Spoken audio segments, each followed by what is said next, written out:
Muito boa tarde a todos. Mas eu só ouvi eles encarnados. Boa tarde, gente. Boa tarde. Prazer muito grande estar de volta ao IDEBA, trazendo um abraço muito fraterno lá do Núcleo Espírita Pérez de Menezes, do qual faço parte, tendo aqui uma colega de trabalho e com muita alegria poder estar nessa tarde falando sobre liberdade, livre-arbítrio, compromisso e responsabilidade. Adolfo despertou no mundo espiritual um pouco atordoado. Olhou em volta, percebeu que era um ambiente diferente em que ele se encontrava, mas havia algo de familiar naquele ambiente. Num canto do quarto, um painel muito semelhante ao painel que havia no seu quarto quando ele estava ainda no corpo físico. Um painel do super-homem, como ele gostava muito, tinha roupa especial e tudo mais, mas percebeu que era um ambiente diferente, que também havia pessoas diferentes. Quando ele lançou o olhar em torno de si e tentou indagar o que estava acontecendo, ele ainda percebeu que não conseguia falar com facilidade. A mesma dificuldade para a fala que ele tinha enquanto estava encarnado persistia na sua condição de espírito. Ele ainda não entendia muito bem, mas viu se aproximar um homem vestido de branco, que ele imaginava ser um profissional da saúde, um enfermeiro, um médico, e logo se desesperou, porque desde muito cedo, desde muito criança, Adolfo sempre revelou um receio, um desespero verdadeiro por qualquer imagem, por qualquer coisa que pudesse lembrar do hospital. Mas aquele homem, com a sua tranquilidade, com a energia de confiança que dele emanava, se aproximou de Adolfo e lhe pediu que se tranquilizasse, que estava tudo bem e que ele aguardasse, porque tudo se clarearia ao passar do tempo, como de fato.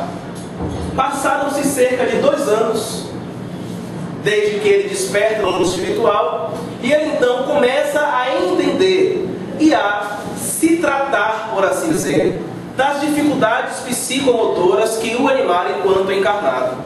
Adolfo desencarnou aproximadamente com 20 anos e era portador de síndrome de Down quando estava no corpo físico.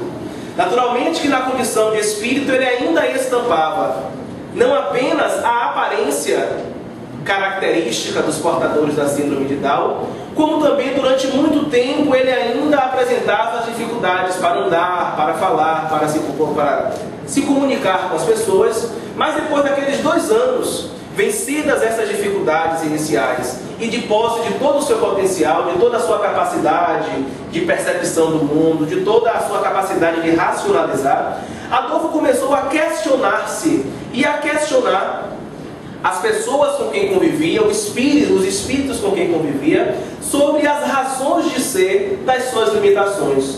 O porquê de ter ele renascido portador de síndrome de Down, o porquê ter ele nascido naquela família que de fato o agasalhara, o porquê daquelas limitações, os porquês. À medida que Adolfo foi, portanto, se vendo a necessidade das explicações, ele foi encaminhado para um processo de terapia, para um processo de esclarecimento, e aos poucos ele foi entendendo o que tinha acontecido com ele. Recordava-se de que era o filho caçula de 3 filhos, 2 irmãs mais velhas e ele, portanto, o último filho, e que levava uma vida aparentemente tranquila, sem maiores dificuldades. Encontrar em casa um pai a quem muito amava e por quem era muito amado, uma mãe bastante dedicada, mas que se privara de uma série de realizações de possibilidades por conta da sua dificuldade, por conta da sua síndrome de Down.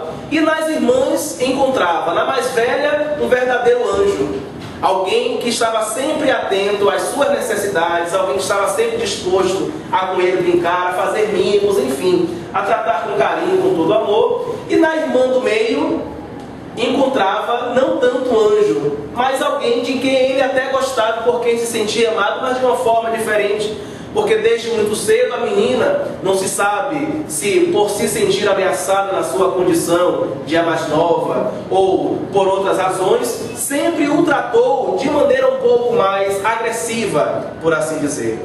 Mas fora isso, levou uma vida tranquila, levou uma vida despreocupada. E ele próprio afirma na sua narrativa que não se sentia doente, apesar do seu corpo ser limitado.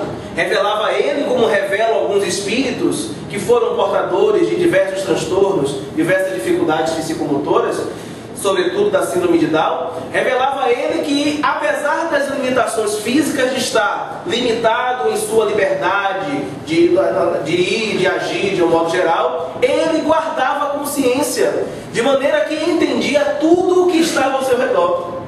Entendia o que as pessoas lhe diziam, entendia o que estava acontecendo à sua volta, apenas tinha uma dificuldade de exteriorizar esta compreensão e de também se comunicar com aqueles que estavam em volta. Mas, dizia Adolfo, que entendia completamente o mundo, a realidade que estava ao seu redor.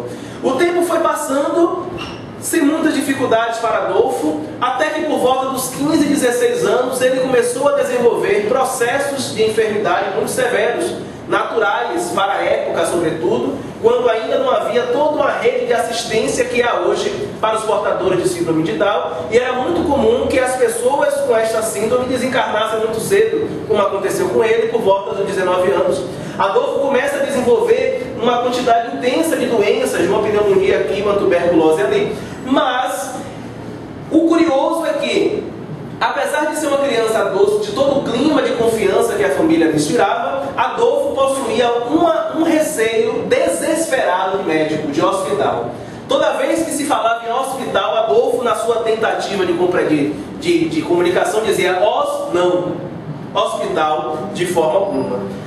O problema é que as doenças foram aumentando, foram avançando e chegou um ponto em que era impossível tratá-lo em casa sem a presença de todo o ambiente, de todo o suporte que um hospital pode oferecer. Adolfo foi levado, ainda que contra a vontade, para o hospital, mas a sua família e os seus pais perceberam que, apesar de lá ser o melhor local em termos de estrutura para atendê-lo, não era da condição emocional, porque estar ali agravava os processos de Adolfo. Resolveram então que ele iria para casa para ser lá tratado e, quem sabe, aguardar a morte como a morte veio. Adolfo então reviu a sua vida brevemente, entendeu um pouco do que estava acontecendo, mas ainda assim o inquietava saber os porquês. Por que ter nascido naquela família e por que ter renascido com aquelas dificuldades?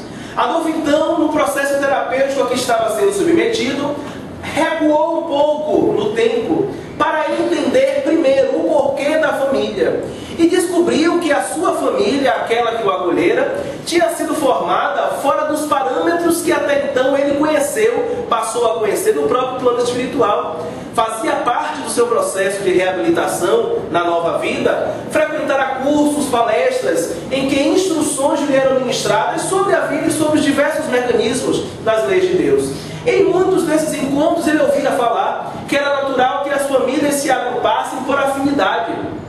Seja a afinidade ditada pela simpatia, portanto, por laços sinceros que vinculam as pessoas por conta das alegrias que podem compartilhar, sejam pelos laços de antipatia, que geram, portanto, de um para com o outro compromissos muito sérios por conta de atitudes, de atos, de comportamento de outras existências, e que geram nas pessoas a necessidade do reagrupamento, do reencontro. Era assim que ele tinha aprendido, e que era muito natural, sobretudo em situações extremas, em situações mais delicadas, que os membros daquele núcleo familiar, daquela família, tivessem de fato compromissos muito sérios uns com os outros, e que reencarnavam em grupo a fim de resolver essas questões. No entanto, quando ele começa a investigar a sua família, a entender de que maneira a sua família havia se formado, ele se surpreende, porque descobre que de fato havia uma programação, em virtude de compromissos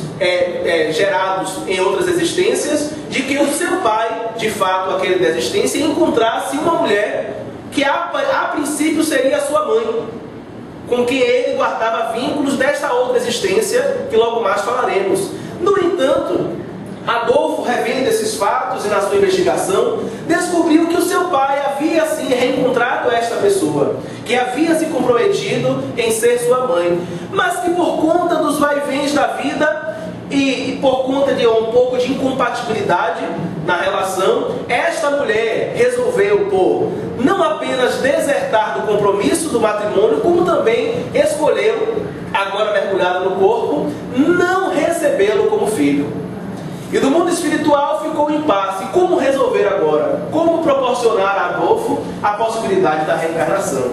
O seu pai conheceu uma outra mulher que veio a ser a sua mãe efetiva, aquela que o acolheu como filho, mas que curiosamente não possuía qualquer vínculo reencarnatório com ele, nem com o marido a quem veio se unir.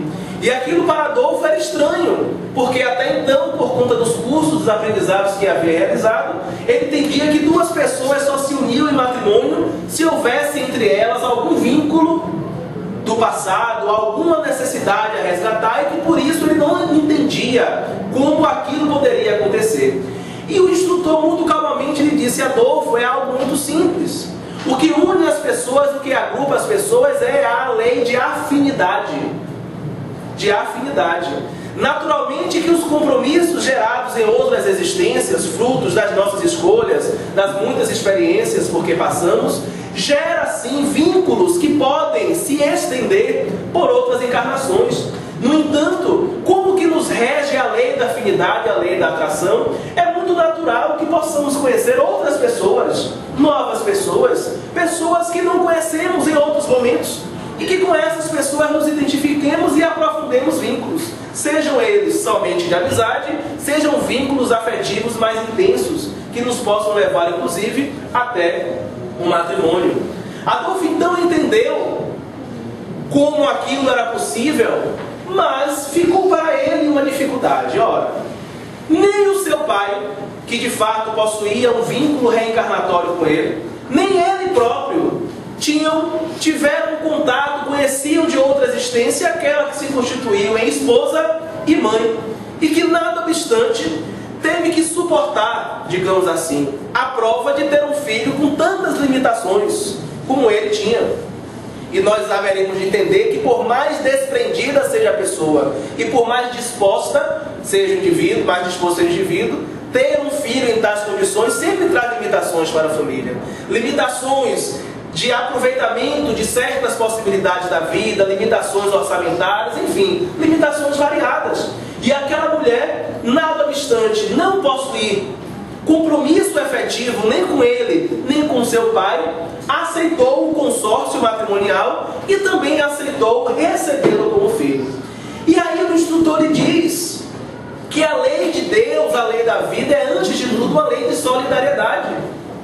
E que quando ela se enamorou daquele homem que era o seu pai, que foi o seu pai, e fora do corpo lhe foi explicado todo o contexto da situação, e que era necessário para ele, Adolfo, e para o pai, que estivessem juntos novamente naquela experiência, ela aceitou de boa vontade tê-lo como filho.